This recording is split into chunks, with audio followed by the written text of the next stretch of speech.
Pregame.com. And the boys are back. Of course, pregame.tv. Ken Thomson, Dave Cokin. We do this Wednesday afternoon. Tape some games. Got a couple plays on Saturday. I went with UAB plus the 20 points against Marshall. This is going to be Dave's play. He's got a game going to be at South Bend, Louisville, going in to take on the Irish. That don't know if the wheels are falling off, but it's not good. I mean, here you are a couple weeks ago, hoping that you're going to be able to play for the national title after you came within an eyelash of beating Florida State. Yeah, and did they ever really belong in the top four? No. But they didn't belong in the national title game a couple years ago anyway, but they got there. And then they got their doors blown in.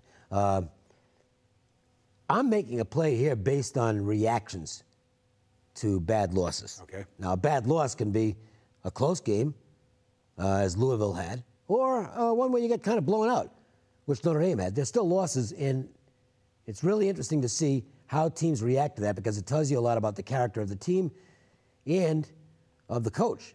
Notre Dame stunned me last week. I didn't play the game, but I know what you're. They just mailed it in, and even I think Brian Kelly wasn't focused himself. Why else would you? I mean, this is one of the worst coaching decisions I've ever seen, ever at any level. They score to go up 11 in the fourth quarter, and he goes for 2. It's like, what? Why would you go for 2 there? Because if you don't make the 2, if you make the 2, big deal. Right. You still lose with 2 touchdowns. If you don't make the 2, the other team can get a touchdown, a deuce, and a field goal and force overtime. And guess what Northwestern did? They got a touchdown, they got the deuce, they got the field goal, and then they won in overtime. You know, if your coach can't add, you got a bit of a problem. I thought they were completely ill-prepared for that game last week, whereas you look at what Louisville did coming off their loss, and they went in and basically blew Boston College's doors in. That game was not as close as the final score indicates. Boston College had some nice red zone stops in the first quarter, and then Louisville just completely took the game over. So they responded well, and that was a much more gut-wrenching loss. Florida State, they had a great chance to win that football game. No doubt. No doubt. Notre Dame really never did have a chance in the Arizona game. They did make a nice comeback and got it close for a while, and then they got wiped out again. The good thing for Louisville is that Bonifant, the youngster, got some time when Gardner was hurt. He's gotten plenty of time. Gardner came back in for the Florida State game, got hurt again, so he's done. But Bonifant can now step in, and he's got some experience. And sometimes, Dave, when you go, you play, you're young, and then you go and you sit on the sidelines and you watch the game again. Again, a different perspective to see what you were doing wrong possibly, and you can pick up some things. He's not as good a thrower as Gardner. No, no doubt. But he's more athletic. Yes. And Notre Dame's defensive front can be exploited. I think Louisville might have a good game running the football, and that'll include the quarterback running the football. So obviously he's got to stay on the field. I don't want a third stringer taking over at some point. But, you know, to me, you've got one team that showed its mettle coming out of a bad game. You got another one. What's left for them to play for now? No, really. A chance to go to the GMAC Bowl or something like that? They're not going to be playing in one of the big. And they got USC on deck, which is a huge rivalry game. Yep. All right, this is going to be Dave Cokin's free play. It is Notre Dame at home, -4, taking on Louisville. Dave, you've got the floor. All right, so Louisville loses a brutal game to Florida State where they were up 21-0, and it really looked like they were going to beat the Seminoles. Florida State catches up, and then Louisville goes back ahead again, but they couldn't hold them. And I thought coming out of that game, wow, I don't know how Bobby Petrino's going to get them ready to play Boston College, especially with Notre Dame on deck. Well, I was wrong, and I ended up losing that game. I took Boston College plus the points, and you know, I was in it for a while because BC's red zone defense the first quarter was fantastic. They eventually got worn down. Louisville just crushed them in the second half, and they completely shut down Murphy, the BC quarterback, and it was an easy Louisville win. So they suffered no hangover at all, or if they did, it only lasted for maybe the first quarter against BC. Notre Dame got to beat Northwestern by plenty, okay? Northwestern is not good this year. And Notre Dame, from the first minute of that game last week, was just sort of there.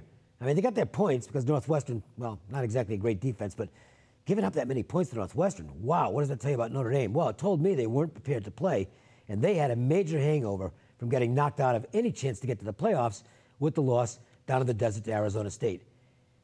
I don't know why they're suddenly going to get their game back. They look like a broken football team last week against Northwestern. Now they've got Louisville, which to me is not a big opponent on their schedule. USC's much bigger. That's coming up. Louisville, it's a big game for them, but that doesn't matter. They play them all anyway. They proved that against Boston College. Gardner's out for Louisville. He's done. Bonavant's going to be the quarterback. I think he's more versatile, and I think they have the type of offense that can give Notre Dame some problems because the front for Notre Dame is not great, okay? It's not awful, but it can definitely be exploited by a good running game. The flip side of that is nobody's running on Louisville, okay? They're giving up less than 100 yards per game on the ground. And Notre Dame's quarterback situation isn't exactly secure right now, especially if they're throwing the football. Been a lot of turnovers coming out of this Irish offense. I think Louisville's the right side in this football game. And by the way, I think Louisville's just flat out better than Notre Dame.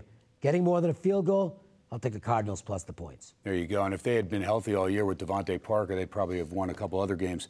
Also, big weekend for you at pregame. You've got your college game of the year. Yeah, and, I'll preface this by saying I'm not real big on the hype stuff. I'm a very consistent player myself. But this game over the years has done extremely well. It's 26-7. Now, last year I credited myself with a win last year because when I gave it out, it won based on that line. It actually lost based on the closing line. But, it's not my responsibility to get the bet in at the right time. You got to have outs, all right? Sure. And that's up to the bettor. So I counted it as a win, and that makes it 26-7. And it's been on a roll. There was one stretch where I lost 4 out of 5, and that was 10 years ago. A couple of them were really stupid plays too. I took Rice one year, which was like, what are you doing? But it's been good lately. And this game, I think this game's going to be a complete slaughter. I can't get into more detail on it because I'd obviously be giving away what the game is, and you got to buy the thing. But I think it's worth doing. Oh, it is worth it. And at pregame, when you know the industry and you've seen all these other services out there for what pregame gives you for, $25, $30, $40 at the most, sometimes even a $50 play, it's still so much worth it. I hear some of the services, they're charging hundreds and thousands and whatever they can get. So I think it's a good investment, especially when you're hot like you are. 26-7, I'll take that all day. Well, I told RJ I thought he should sell it for $5,000. Well, but he said no. Dave said regardless. No, we're not going to do that. I get my bonus check, doesn't much matter. No, it's reasonably priced. And the only thing I do want to say is don't go insane with it because there's no such thing as a sure thing. And you can't get rich off one game. So still stick with your money management. There you go. If you have a game plan there, and you should. And is it worth maybe doubling up on? Yeah. But don't go nuts. All right, now, next Wednesday, you and I, because we enjoy watching the NFL, but we don't enjoy handicapping it as much. I'm thinking me and you do a college football game and maybe one college basketball game.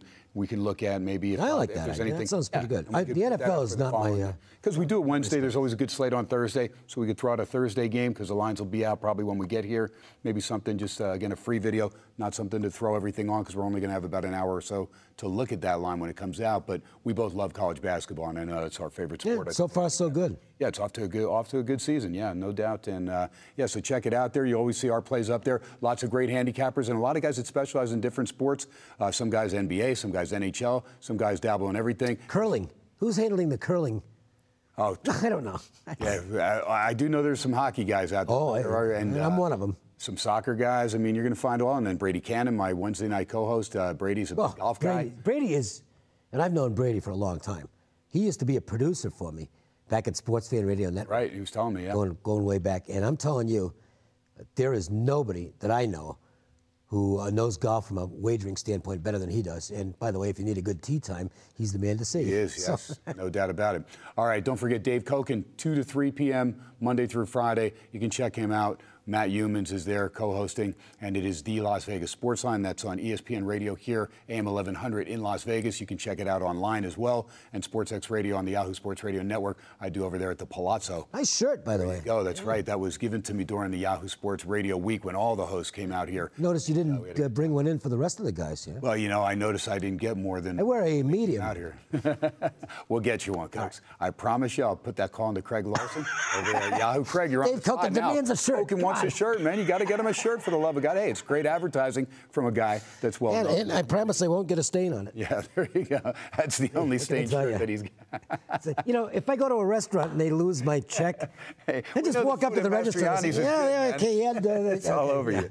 That's good stuff for when you make it out here. That's one of Dave's favorite restaurants, Mastriani's, and we always hear him talk about it. I still have to get over there with my daughter because the veal chop is what I'm hearing the most about, and that's something that's a pet peeve of mine. Being a Jersey guy, I grew up with good veal chops every now and then. The pops would spring for those. So we're coming back, and we're talking college football playoffs. Yes, we are. We're going to go over the Final Four that they have set up now. We'll look at the other 3-4 on the outside looking in. We'll do that when we come back. Little evergreen video. Ken Thomson, Dave Cokin, pregame.tv.